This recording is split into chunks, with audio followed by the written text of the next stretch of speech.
It's live, unedited. Rob Cobasky, FX artist extraordinaire. Oh boy, I don't know. Oh, Thank you. I know, because I have worked with you on several projects.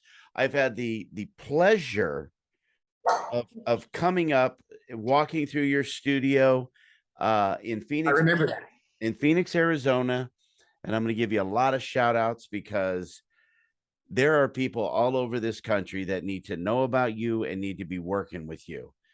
That would be awesome. Well, plug away, my friend, because your stuff is next level. I've worked on a lot of things, commercials and TV shows and films. And listen, when I walked your studio, I was like, the only other thing I've ever seen that has compared was Rick Baker's studio, who created Predator and Terminator and RoboCop. I was like, oh my God.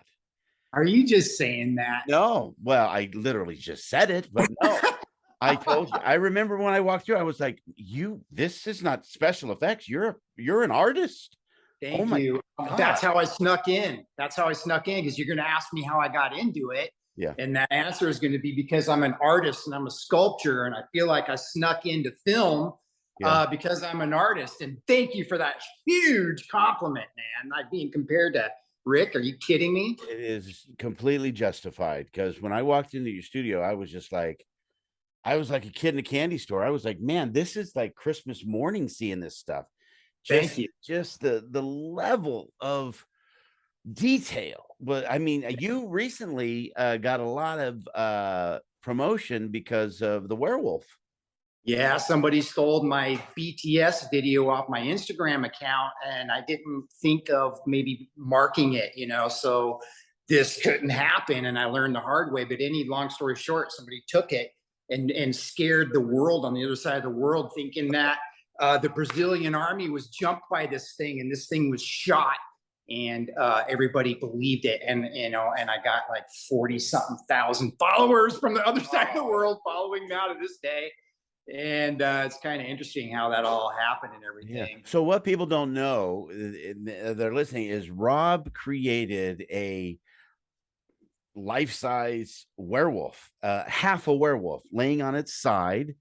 And listen, when I say the detail, I mean the man took the time to get a little punch and go through and individually place hairs on this thing. Yeah. And I saw it, I was just like, this is, if you've seen American Werewolf in London, it's that times 10. It's just next level stuff. And next thing I know, I'm looking at TMZ, and I'm like, and people are like, there's a werewolf that's been found, and I'm like, right, that's in Rob's house. Yeah, that's in my living room, right where I'm standing, man. But that just goes to show you what an endorsement, the level of creativity that the world grabbed that and was like, are there werewolves? I mean, right. Bittersweet. It's a shame that people did that, but I'm kind of glad because now, all those people got to see my artwork. And yeah, a lot of things did happen. And it's funny. I learned from all that. And like when things get slow, not that I'm going to do that again, I'm just going to create something again and let the world see it. You know what I mean? And let that attract and stuff. So, yeah. So what was your start, Rob? Where did you start as, did you aspire to get into film, special effects, FX, or were you like, I'm an artist, a sculptor, and then opportunity came along? Back in the 80s, I went to like a commercial art school, graphic school, and they had creative video in there, and I really enjoyed it. And I did it back then.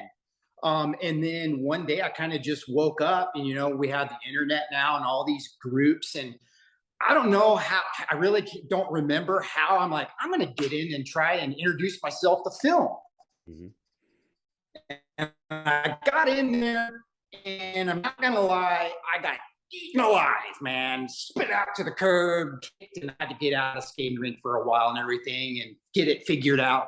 And got it all figured out now, and I'm back, with the right mentality and everything, which is teamwork, and everybody has their own schedules and stuff like that. And so I had a lot to learn, and so it stung, but now I'm on a nice course now, and you and I have crossed paths like this now on our journeys, and I'm so honored because I know who you are. And I remember the movie back when Space Munchies, Michael Jean Antonio, when we first worked together. Yeah. He talked you up and everything, and I couldn't wait to meet you. And then we got on set, and you were like this hero and everything to me, you know, and you're kind of quiet and self-preserved because you're in the moment and everything. And I finally got to fist pump you and get to know you and be off set and watch you work.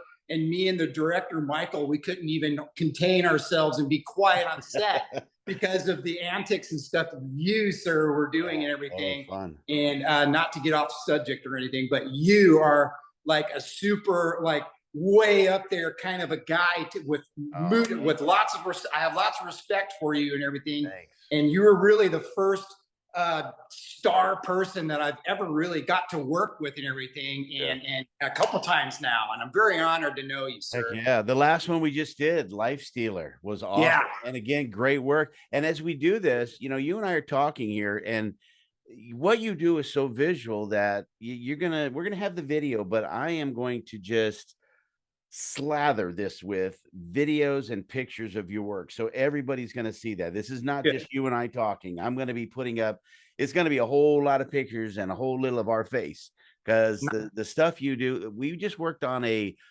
medieval film, Life Stealer, that, man, the stuff you put on the other actor, Sean, you know, the head, the jaw, the spine, the detail that you go through is just, you know, I mean, people got to understand, you know, you're not slapping on some latex and a little shading, you know, and if you squint your eyes and we turn the lights down really low, then you can see it.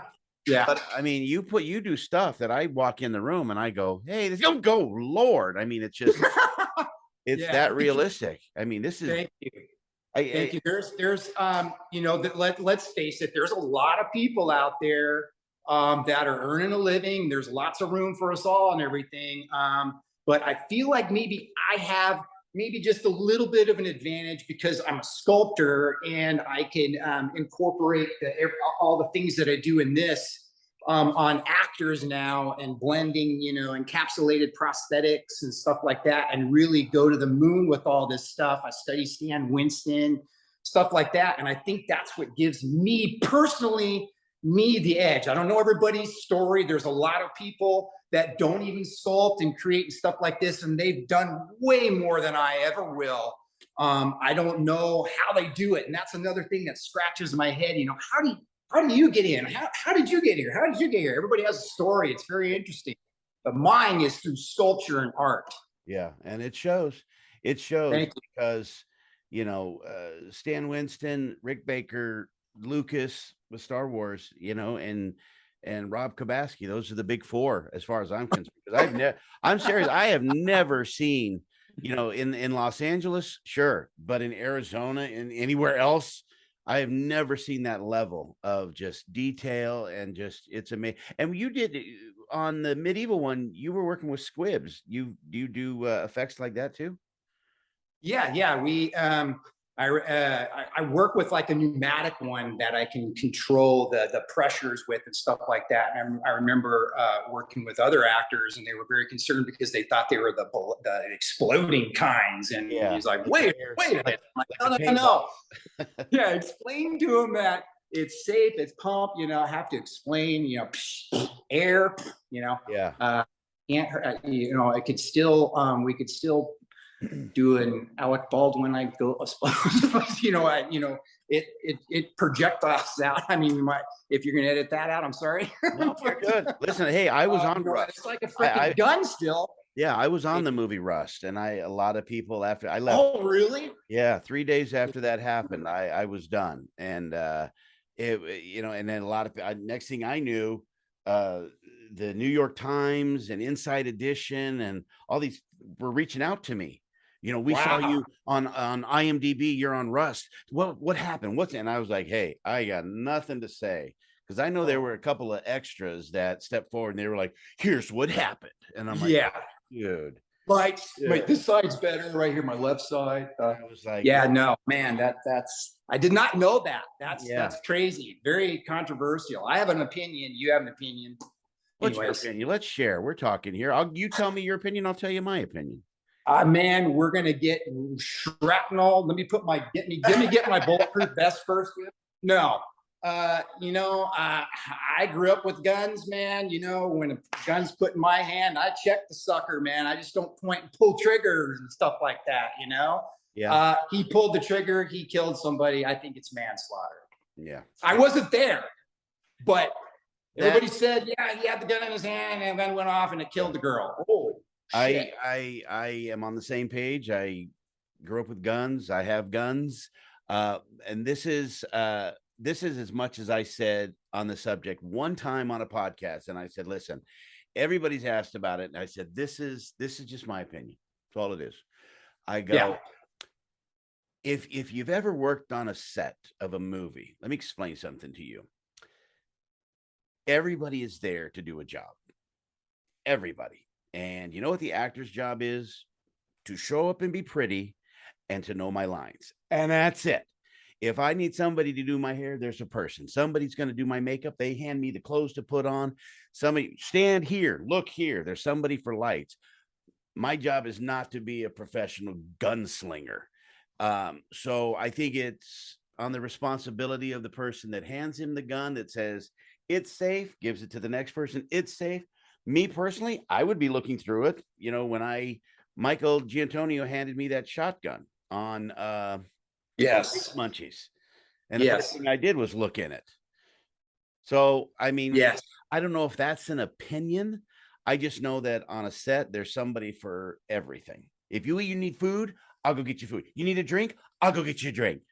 Yeah. So, I don't know. When it I comes know. I hear you. I see your side of the story too. But man, there's got to be accountability somewhere. I mean, sure. Who's got to be accountable? Yeah. And that's when they were trying for it, and everybody went like this. They're responsible. I know. I personally was on the side of manslaughter. Yeah, absolutely. And now, what's this behind you here? You got Frankenstein, yeah, and is that what the evil emperor from? Star yes, this is supposed to be a witch here. Oh, that I made, and this is all Frankie here, right? You got any of the props there behind you? You can show up, hold up to the camera that we can see the folks. Because I got this guy right here. This is going to be in a movie called Z Dead End. Robert Resto directing that, and same director that just did the movie called The Brain Hunter, 1987. Little spinny there. So he's 3D, dude. Look at the detail. That's what people, when you're horror movie makers, any production needs to find you. I mean, because the level of detail is just, it is through the roof. I couldn't recommend it enough. You got some others there behind you? You can. I've got this dude right here that this is going to go it's going to be a ringleader for a gang of vampires in a movie called Talos, and it's being filmed on the East Coast. Yeah, and this is what I kind of made of for the ringleader right here. Oh man. So and I went to I almost went to Facebook jail for posting that. Don't get me started on that, but and here's another dude. Thank you, Anna. This guy right here, I'm really into werewolves. That's amazing. Thank you. That's ridiculous, Mike. And it's I'm like so like I want to start getting in and doing animatronics. Yeah.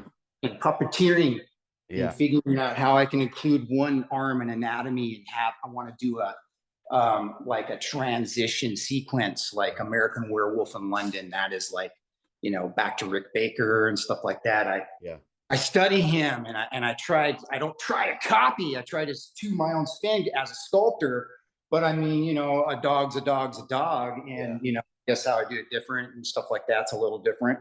But you know, that is going to be my next thing. And then I also do like little maquette things, like that is I sculpt 1/6 scale little concepts and stuff like that. And in fact, you know, Mr. Resto, the director of the Brain Hunter 1987, had me sculpt a little 11-inch 1/6 scale concept for him. He just gave me 2 cartoon pictures and said, "Can you do this?" And I'm like, "Sure," spit it out and everything, you know, characters like this all day, to experiment on using hair and different mediums and stuff, big and small, you know. And then when film gets really slow, Sean, I'll go and I'll pack my trailer and motorhome, take the dogs up, and I'll go up north to Prescott and do an art show on 4th of July or Labor Day weekend, like right now they're having one up there.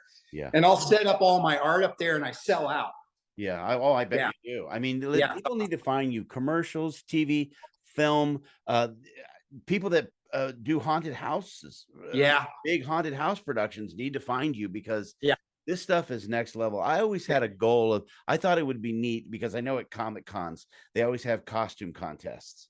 Yes. You come out and everybody's big anime, and the bigger, the better. But I always thought it would be so cool to work with somebody like you. And all I have is all these tubes and wires running up my leg. And they're like, I just come out like this. "Hi, how you doing?" And they're like, "Okay, what's your costume?" And I'm like, "Let me show you." And then you start playing "I Hear a Fair Moon Rising." And then you know what they don't realize is the face has latex and it starts bubbling. And then maybe this and you turn into a werewolf right in front of them. Take your shirt off and the hair. I would love to do something like that, but I have the dream. Sit down in a chair and it's some kind of a magic trick. We figure out how the magicians do this little stunt, and we'll try to pull it off with all this puppeteering stuff, and maybe have something bust out of your chest. You're like, something's busting out of your chest. I'm totally down for that. You and I are we're gonna work on that. I'm telling you. Let's do it, dude. Let's do it. And so you got a bunch of stuff coming up, yeah?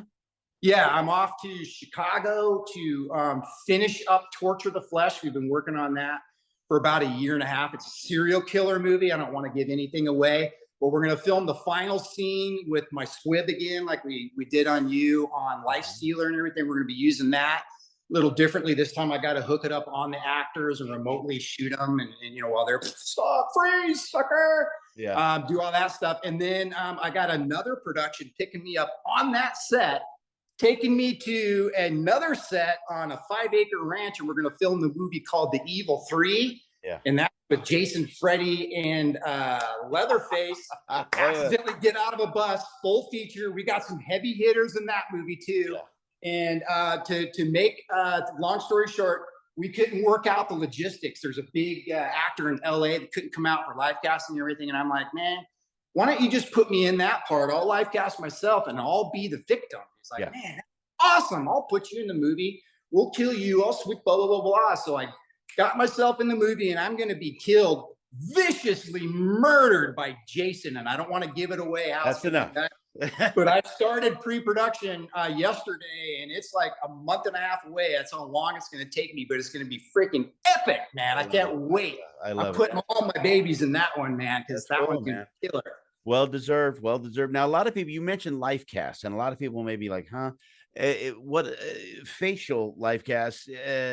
I've seen full head, even shoulders. But what it is if anybody's listening, watching, and they've seen the movie Mrs. Doubtfire, they pulled a plaster life mask of Robin Williams. What they do is, you explain the process. I'm not going to explain the process. Well, basically, they sit you down and get me. They'll put like a bald cap over you to cover your hair, and then they paint this rubber stuff, and carefully keeping your nostrils open so you can breathe through those. And you just got to find your zen. Some people can't do it. I've had huge biker badass guys take it off. Like, claustrophobia. Had to hold their hand. Swear to God, I was holding their hand, patting them on the back. 2 more minutes. He made it.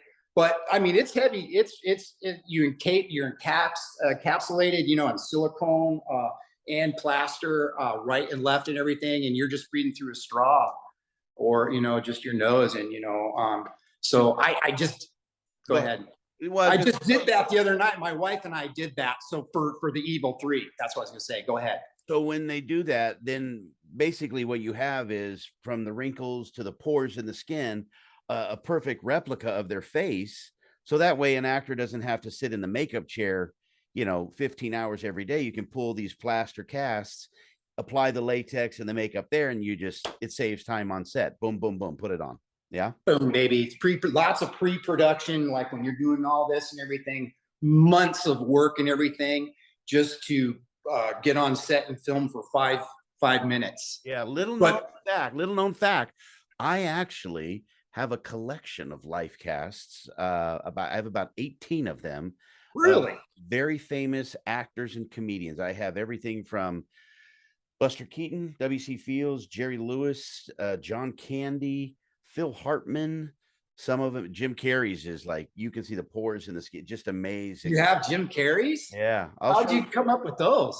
I found him years ago, and I was like, I love all the comedians. So I said, I'm going to look. There's a couple out there that I want to get. There's one of Chris Farley that is whole face that he did. Yeah. And then one of my favorite actors, Richard Dreyfuss. Wow. People, it's funny you're talking about this. I almost had a chance to work with Kelly Mann that he was on Nightmare on Elm Street. Mm-hmm. And he was talking to me and stuff like that. And dang it, I lost my train of thought. I hate that. Anyways, he was going to show me something, but I can't remember what he was going to show me because I'm getting old. Damn it all. Dang it. It'll come to me.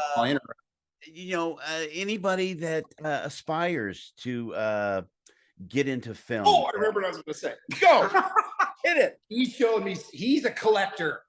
He was a collector like you, and I found that really odd. And then I ran into another person, and now you're talking about that, and it's a really big deal. These live casts from when they're doing the makeup stuff on set and everything, and you're floating around out there. Some of them are even signed. Mm-hmm. That's what I tell you. Sorry about that. Yeah, they're out there. Robert De Niro's out there. I've seen Brando. Johnny Depp has a bunch. Yeah. You can get a lot of them. Interesting. Yeah. I have all the comedians. I have a collection of that kind of stuff, but I saw them and I was fascinating. Just absolutely fascinating. Interesting. So for maybe not actors, but creative, artistic people who are in sculpting, sketching, art, maybe they aspire. What advice would you give them? Did you always wanted to graduate into film, or was it just opportunity presented itself and you were like, you know what? Hey, I've got this ability. I mean, what would you say to them? Oh man, that's a tough one because everything you described was all that for me. But, it started, as art mainly when I was a kid. And then, I just kind of fell into film. And I think I follow a lot of artists who I study. You study, you teach and study. So I study other artists because there's no other way to learn. So I just kind of pick and try to do what they're doing and everything. And Tim Gore was one of them, and he was into Hollywood, and he was doing this hyper-realistic stuff and everything, and it went in and got into Hollywood, and I'm like, yeah. And then as soon as I figured out the silicone, which is like one of the hardest things to master is silicone. I could be wrong, prove me wrong out there, but it is. But once you get it figured out, it's great because you get the depth and the skin tones, and you can do anything you want with it. It stretches and everything. The only thing is it's heavy, but I'm a silicone guy. Losing my train of thought again. But the art is what studying him. And then, realizing as soon as I got close and making masks and wall mount and stuff like that, I'm like, this can be mounted on humans and like Godzilla and King Kong and Planet of the Apes and shit. I grew up with all that. Yeah. Sinbad movies and all that stuff, and it was sculpture, and I was so fascinated with that. And, I'm old school. And so kind of, I guess it shows, these are old fashioned stuff and everything, and everything's kind of video games and robotic stuff and everything. But I don't know, everybody's got to fit everybody can fit somewhere, it's kind of like everybody's in a band, all the music's good, I tell you, that's one thing you ought to think about doing is the little maquettes and sculptures you've done is go to some of those comic cons, because I'm telling you, when people see the level of stuff you create, they're going to be like, I got all his stuff. I collect all of it. It's that cool. It is. Thank you. There's I'm finding the Comic Cons might not be so, but like, you know, your Monster Palooza over in Burbank, California, and over there. Horror Fest and stuff like that. Yeah, the biggest in the world, maybe. And there's a waiting list and stuff. And I've been trying to get in, and I just couldn't get in, so I just kind of stopped trying. But yeah, those are great. You know, you have the same artists every year. Of course, they bring different things. Yeah. But it's kind of like the good old boys or something. You got to know somebody to get in or something. I don't know. The venue's too small. You can only have so many, of course. But yeah, like I haven't been able to get in. Well, people need to see your stuff, because I'm telling you, they're going to see it on this, because I'm going to throw 50 million pictures and videos. But it truly is next level. I cannot. Thank you so much. Listen, I can't speak. Means so much coming from you. It's really amazing. Do you have social media, website stuff you want to push and promote right now?